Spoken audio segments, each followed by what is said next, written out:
In 1975, when I was 11, I saw the movie Jaws. This movie kept me out of open water swimming for 10 years, which is not a very auspicious start for someone who eventually would become a marathon swimmer and an open water coach. I've been a swimmer all my life. My parents taught me to swim when I was a year and a half because they got tired of retrieving me fully clothed off the bottom of swimming pools. I swam on teams through my youth, high school, and college days. When I graduated from college, I joined an adult swim team. Several of the members turned out to be seasoned open water swimmers, and I was drawn in. Amazingly, I loved it. The freedom, the variety, the wide open space of open water, I just loved it. Soon I was in races, and in August 1991, I found myself in the Manhattan Island Marathon swim, one lap around the Big Apple.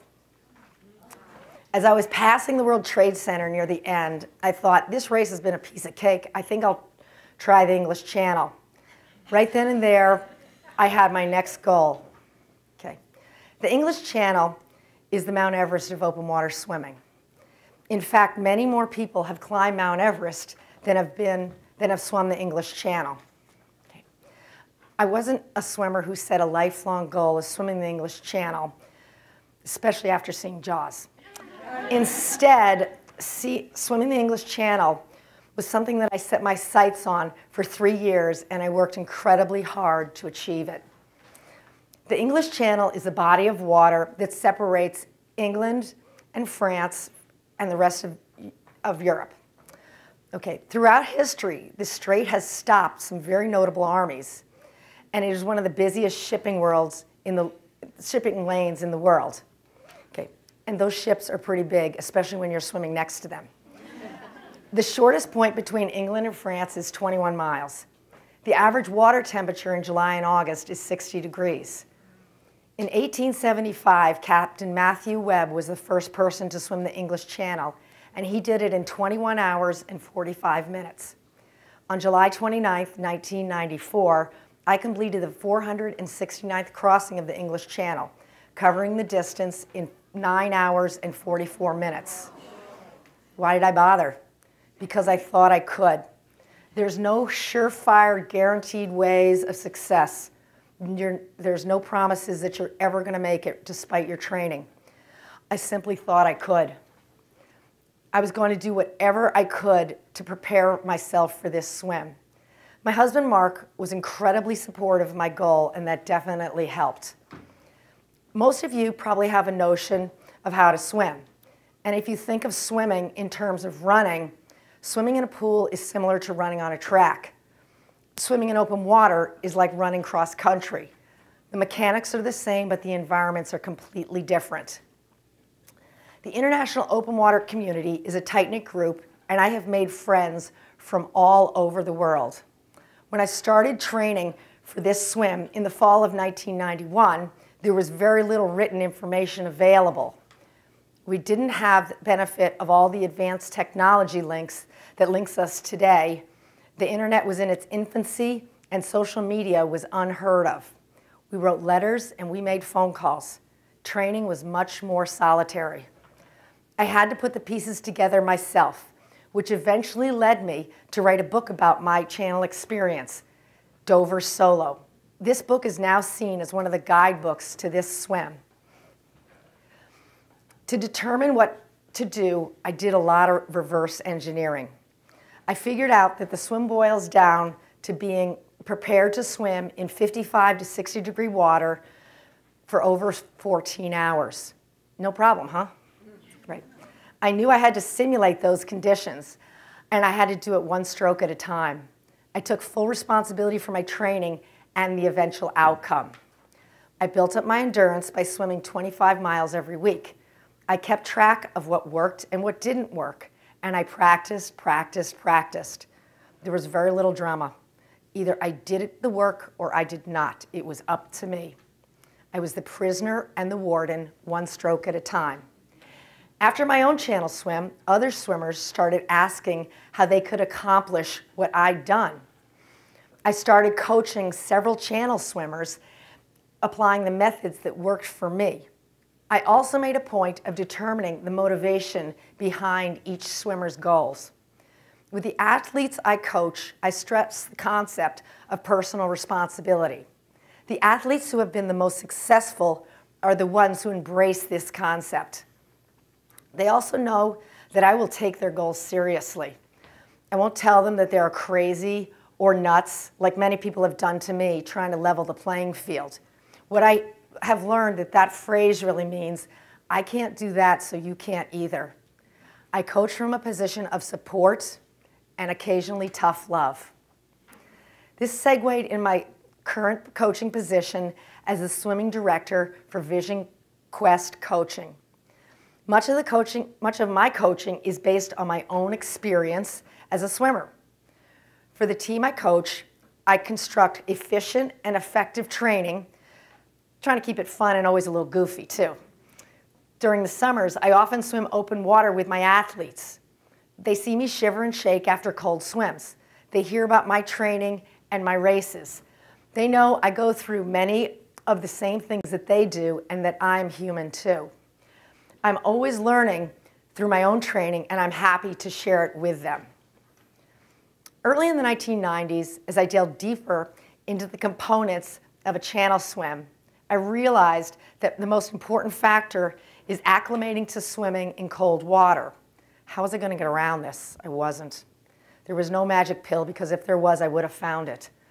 But the more I swam in cold water, the easier it became. It's never easy, but it gets easier.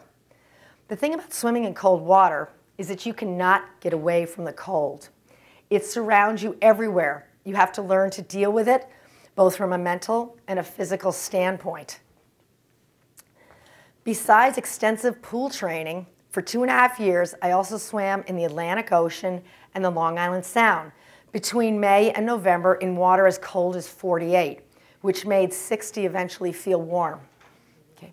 I swam in all imaginable conditions, head-on into waves, 8-foot seas, high winds, strong currents. I swam through seaweed. I swam through shoals of jellyfish which stung me. I dealt with aches, pains, salt rashes, and suit rubs. At times, the water was so rough that my arms would be blown backwards and the waves would break over me. Those who observed me could see that this was hard work and there weren't any shortcuts. For about the final year of my training, I wore just a 2-piece bikini and a bathing cap, which is the most exposure I could get and keep it G-rated. Okay. The final month leading up to my channel swim, I took only cold showers after my 2 to 3 hour daily training swims in water that hovered in the mid-50s. The rules of the English Channel are simple and straightforward.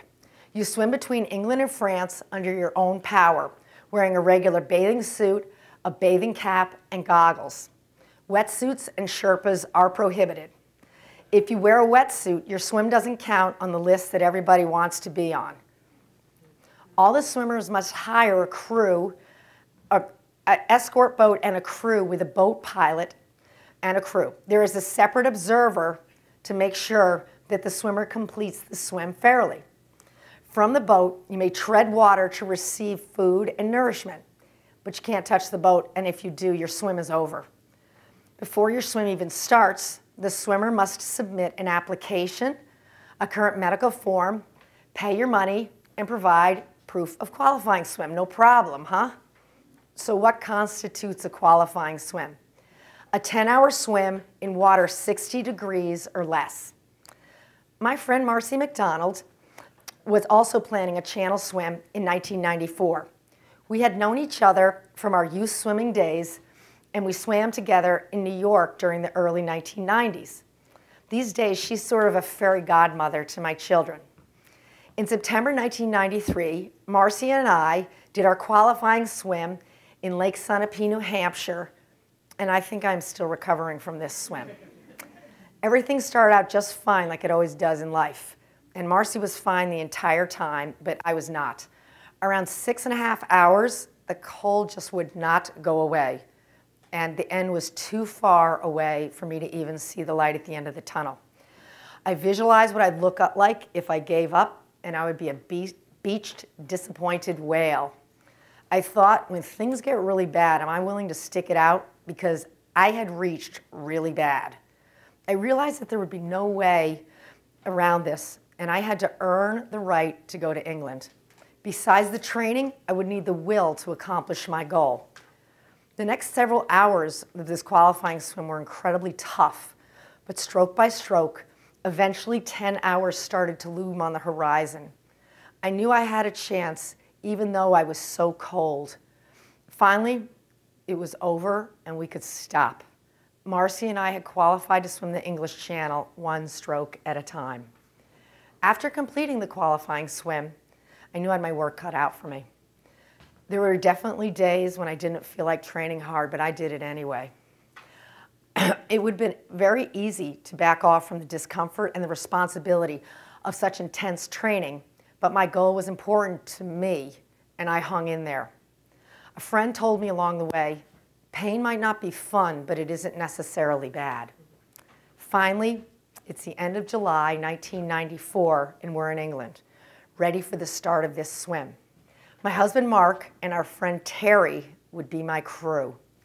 It's so much easier to start something, or so much easier to be in the middle of something than it is to start it, and the English Channel is no different. So we showed up at Dover Harbor at 3 a.m. to load up the boat, and then we would motor over to the starting beach, which was a few miles away. The rules stipulate that you have to start so that there is no water behind you. So I would have to jump off the boat and swim a few yards to the beach for the start. I was so anxious, and Terry sensed this. He calmly told me, "You are ready for this, you've worked hard, and you're going to do well." With the athletes that I coach, I try to recognize similar anxiety, and I address it constructively. What Terry said to me just before I jumped in the water was what I needed to hear. So what's there not to love here? It's 4 a.m., it's pitch black. I'm about to swim away from land in dark, choppy seas. Okay, it was truly scary, especially in my head. The way I got through this was one stroke at a time. I reminded myself of all the people who had supported me getting to this point. I didn't want to disappoint them. I chanted, "Yes, you can," over and over again. This is a mantra I still use today. So the swim continues. After 2 hours, it was light out. Super tankers and smaller boats are passing us from all directions on a regular basis, creating waves and chop that broke over me at times. Mark and Terry are doing a fabulous job as the crew, feeding me every half an hour, keeping an eye on me every second. It's sort of like taking care of a newborn. There was minimal drama by now. I was calm, confident, and comfortable. Moby Dick does not show up. Jaws is vacationing in southern Australia, and the jellyfish are staying mostly down. Okay. We did run into a few large patches of seaweed that I had to swim through, but that was the least of my problems. But for most of the part, my job was to swim as fast as I could for as long as I could. I was grateful that I could do so, and I was in my element and loving it. The way that this swim is unique is that speed matters. The tides flow parallel to shore, and while the swimmer attempts to swim perpendicular between the shores. If a tide changed direction before I had crossed it, I may have to swim 6 to 12 hours longer before I could make it to shore. That's when a lot of people give up. 3.5 hours into my swim, my husband Mark told me I was on pace for an 11.5-hour swim, and did I want to pick it up? I had two choices.